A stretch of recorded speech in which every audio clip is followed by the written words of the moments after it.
Sugar کا جو مریض ہے اس کا بھی دل چاہتا ہے نا لڈو کھانے کا ہے, دل چاہتا ہے کہ نہیں چاہتا؟ یہ دل کے پاگل ہونے کی علامت ہوئی کہ نہیں ہوئی؟ کہ ابے تو کیوں چاہ رہا ہے بے وقوف, تیرے لیے تو میٹھا نقصان دہ ہے, لیکن دل کہتا ہے نہیں کھاؤ, حالانکہ نقصان اس سے کس کو ہوگا؟ خود دل کو ہوگا.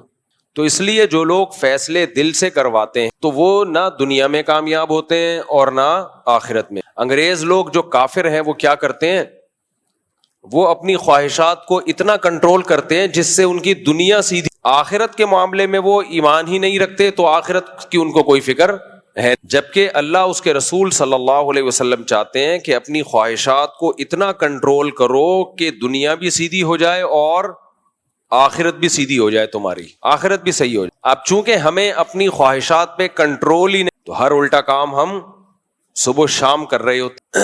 یہ جو غصے میں طلاقیں دیتے ہیں یہ کون لوگ ہیں؟ جنہیں اپنی خواہشات پہ کنٹرول نہیں ہے, غصے پہ کنٹرول نہیں ہے, بس جو دل چاہا کر لیا, بعد میں روتے پیٹتے ہیں, پھر مفتیوں کا دماغ خراب کرتے ہیں آ کے, پھر زندگی بھر روتے ہیں, برباد ہو جاتے ہیں, اپنے آپ کو بھی برباد, بیوی کا گھر بھی خراب کرتے. غصے میں کنٹرول نہیں ہے, گولی مار دی سامنے والے کے, ساری زندگی جیلوں میں سڑ رہے ہیں, کیسز بھگت رہے ہیں. بھائی اس وقت ذرا کنٹرول کر لیتا, نہیں جی کنٹرولنگ پاور بولو ختم, کھائے جا رہے ہیں کھائے جا رہے ہیں کھائے جا رہے ہیں, شوگر کے مریض بن گئے, بلڈ پریشر کے. اب جو چیزیں کھانے کی تھیں وہ بھی چھوڑنی پڑ رہی ہیں. شروع میں تھوڑی احتیاط کر لیتے, آج بڑی احتیاطوں سے نہ بچنا.